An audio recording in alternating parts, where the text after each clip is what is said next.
And what else are you going to do today? In the afternoon, we're going to feed the horses again. Are you going to ride horses today?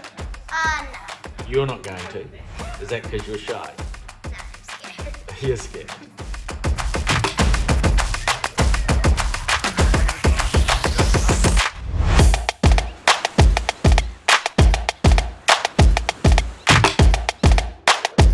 Where are we? In Auckland. What? I thought you lived in Auckland. Yeah, but we went to Wellington and they delayed our flight and now Wellington to Auckland to Auckland to Australia. Perfect.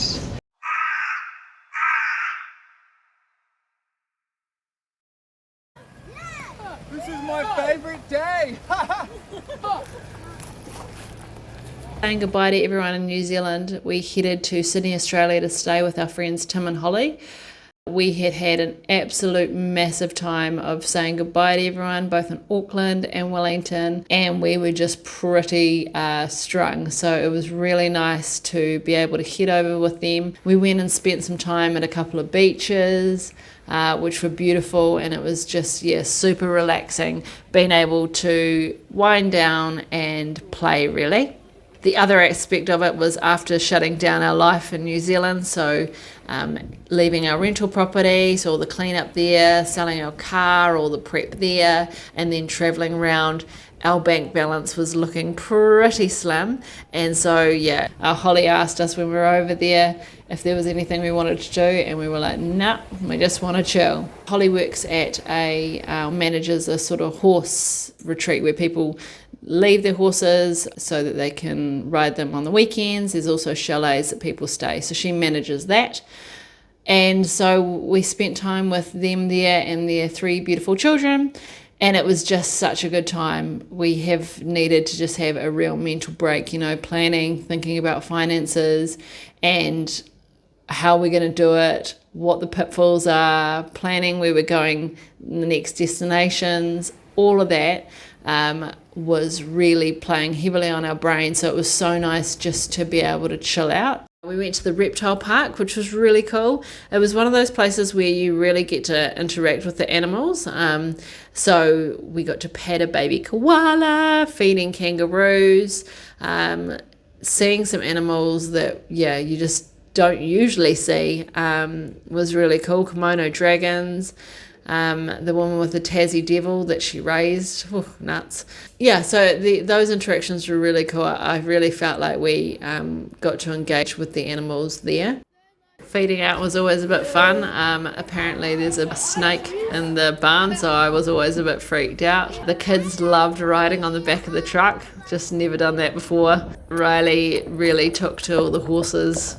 Actually, keep going. I'm holding as loose as I can, Rianzi. You can't just stop. Watching the kids' confidence grow with the horses was really cool, and just really, again, inspired me for what we're doing, giving them totally new experiences. And then this epic bonfire that we had, my kids have never seen anything like it.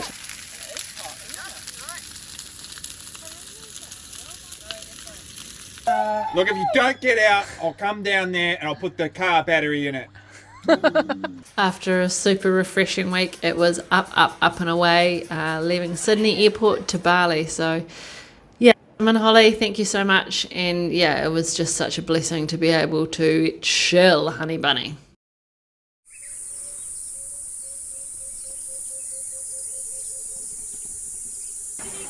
Today we are at Monkey Forest. Right now we are certainly in a monkey place, which I don't know why we're in, but I guess we are.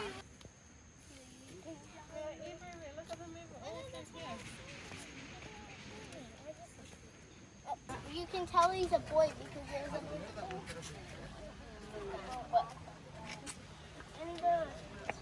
oh my gosh.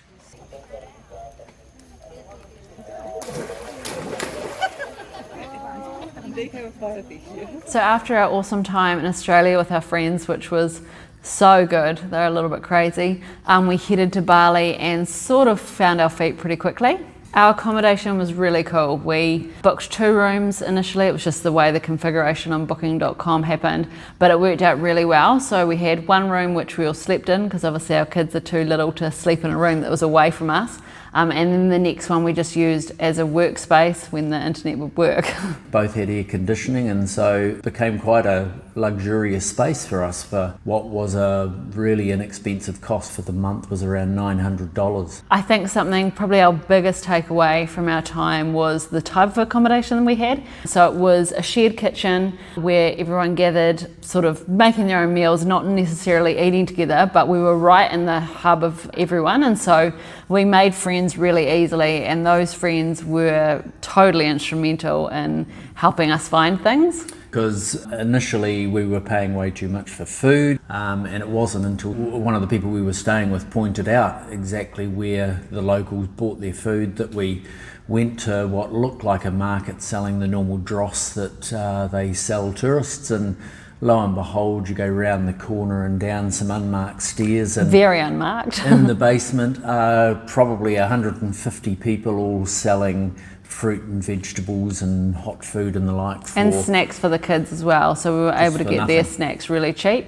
So we would go to the Western supermarket for, well, I call it Western, the more what would you call it, Western? I don't know. Yeah. Just a normal kind of supermarket. We would go there for milk, etc., and then we would go to this one for snacks because they're really cheap, so popcorn and that. And then also for me and Brian's lunch, they'd have food stores there, and it was the real kind of Asian markets where you have raw chicken and raw beef and all, well, maybe not flies beef, pork, everywhere. Flies everywhere. So it's kind of next level, fish everywhere.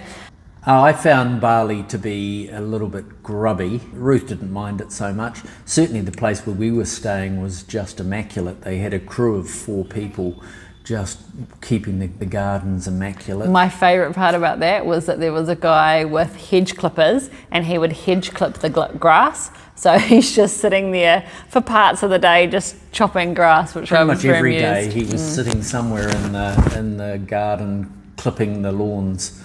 They didn't seem to use anything electrical to maintain the place, but that place was immaculate. Once you left the confines of where we were living, it was just filthy everywhere. And of course, we started playing games with the kids to count how many people would ask us for a taxi ride or a massage or to sell us a fan or whatever.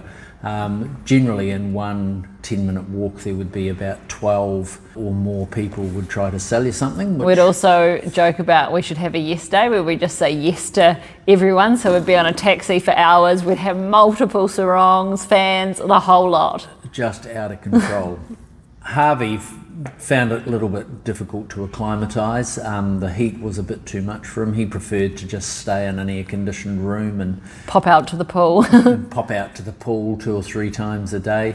Riley really had no trouble acclimatising. In fact, she was wearing long jeans and 30-degree temperatures within a matter of a few days. And she was having a brilliant time getting to know everyone. She'd be at the pool and chat away, and the people there were very cute. They all kind of said, you know, she's chatty, not rude, nothing like that. She's just real chatty. But she was out in with a whole lot of people. The guys who helped us find the markets and the food and all of that, it was her doing, really, building these relationships. So a really cool thing that came out of Miss Riley's engagement with everyone was we actually went to a school for children with disability. So it ranged from anything from like ADHD to Down syndromes and everything in between. So we went there and just hung out for the morning, got taken around to the different classrooms. Harvey found it a bit full on, just the noise level of some of the children. One of the kids, boys who was probably about 16 or 17, was called King Kong. He was a boy with Down syndrome who liked to bark and throw his weight around and looked quite threatening, but of course he wasn't at all. He was a sweet little boy, but Harvey found him a little bit hard to get used to. So it was actually a really quite a cool experience. I had this little girl just come and hold my hand and drag me around everywhere, and so that's from a place in Holland. They had I think it started from a founder who had a child with Down syndrome and noticed that there wasn't really any facilities in Bali, and so started it up, and then they have lots of people coming on exchange from Holland. So that was pretty awesome, really. Yeah, an awesome resource for something that is completely unfunded in Bali. If it's not funded by donations from overseas, there was just not going to be any kind of support. We'll put the link below if anyone wants to have a look at the school. The website's very, it's a little interesting. It's translated to English, I think, so just a little bit of grace with that. But yeah, it is an awesome organisation. I found working pretty easy initially. I was getting up at 4 or 5 o'clock in the morning to match with New Zealand We're not time. doing that now.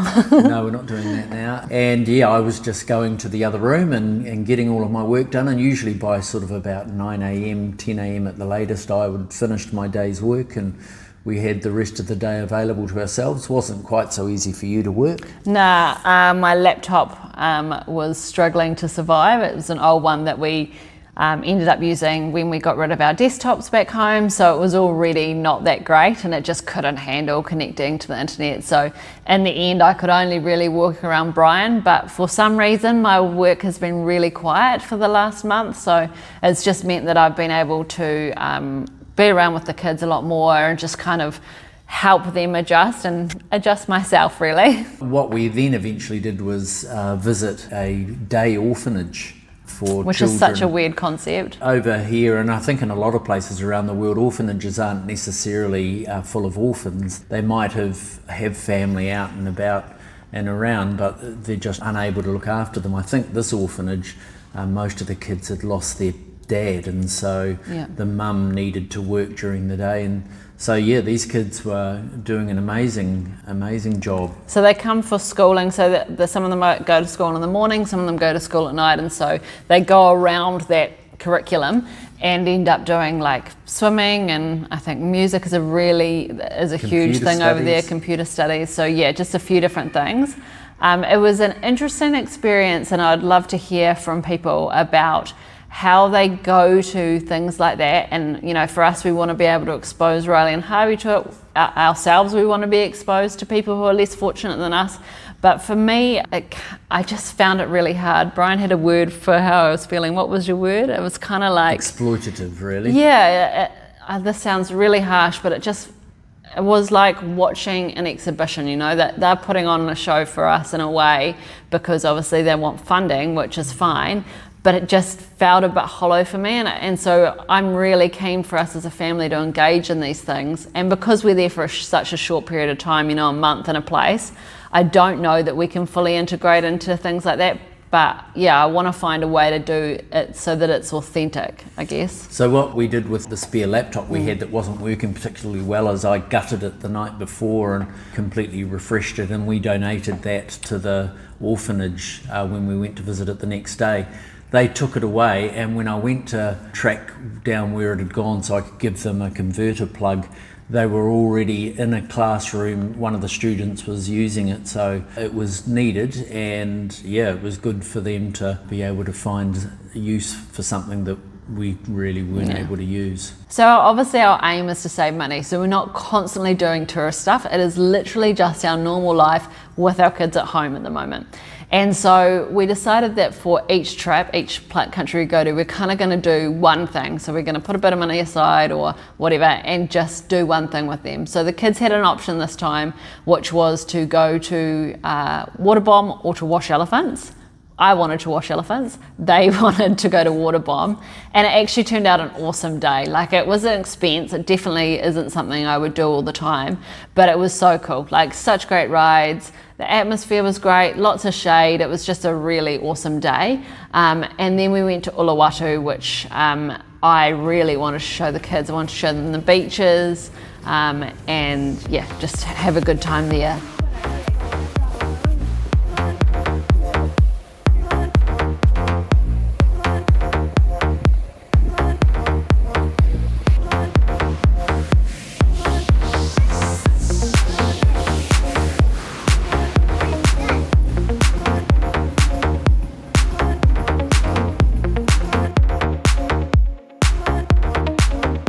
While we were in Uluwatu, this happened.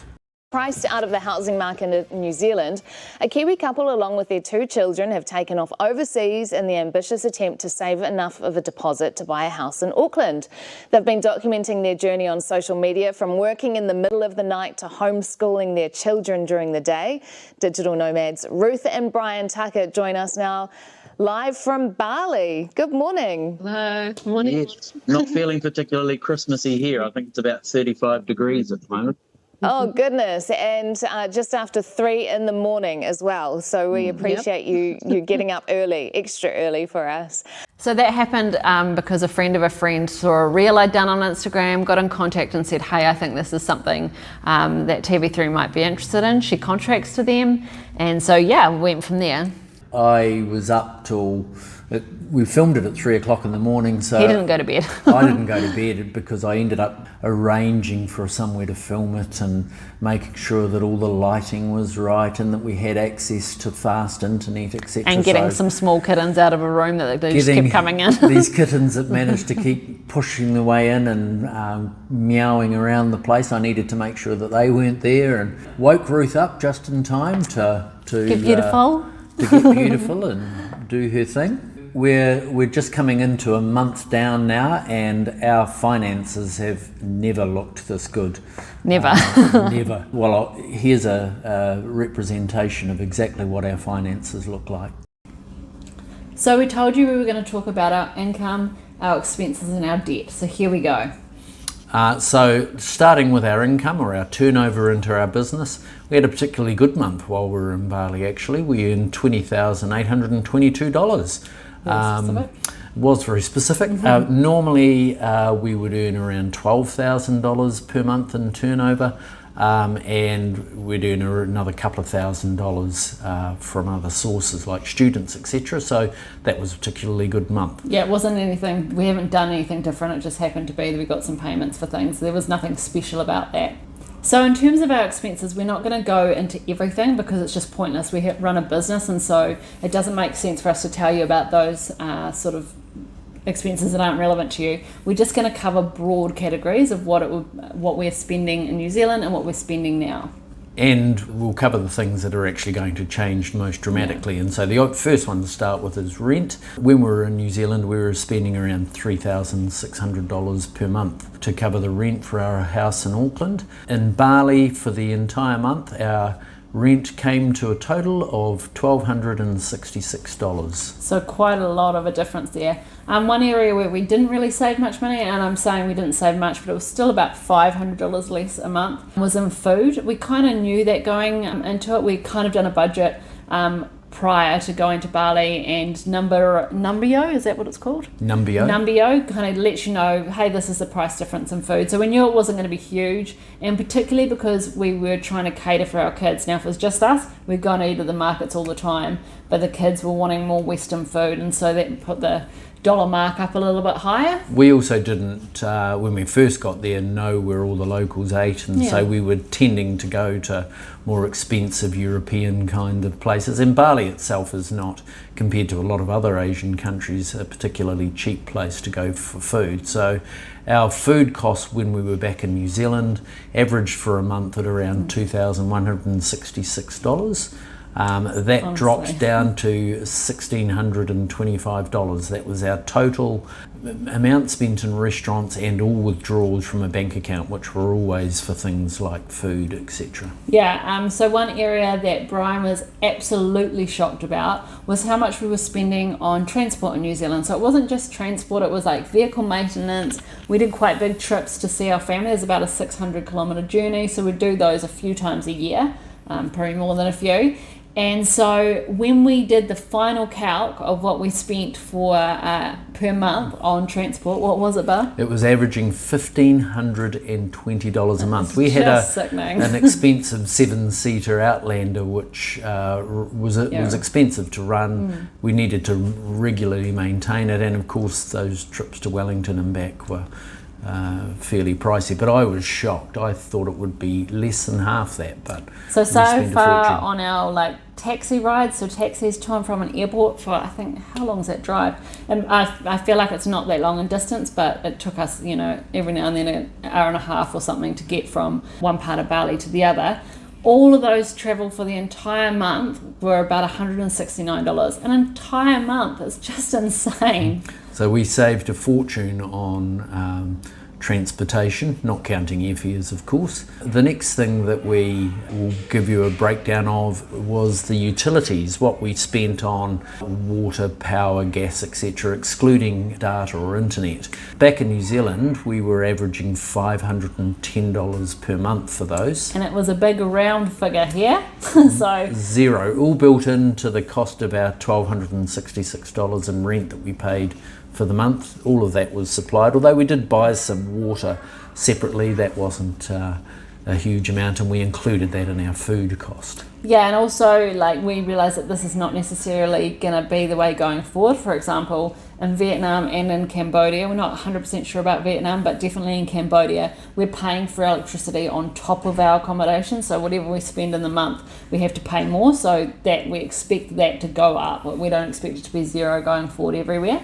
No. The internet was actually a very similar cost. We spent sort of around the $110 a month for our fairly fast internet. We got ripped off initially when we bought our data. Being noobs, we just walked into the first place that looked like a likely place to buy a SIM card and ended up paying about $92 for our data for the month, which was probably about 3 times the amount we should have paid. But to be honest, I think that even as we continue to travel, I'm almost tempted to just get the most budget plan at the airport, just so that you're online straight away. I mean, we were using New Zealand data and it was just a bit painful. So I think going forward, we'll just suck it up and spend a little bit at the airport when we initially get into a country, just to get us online straight away. When she said we were using New Zealand data, that was just when we first landed at the airport.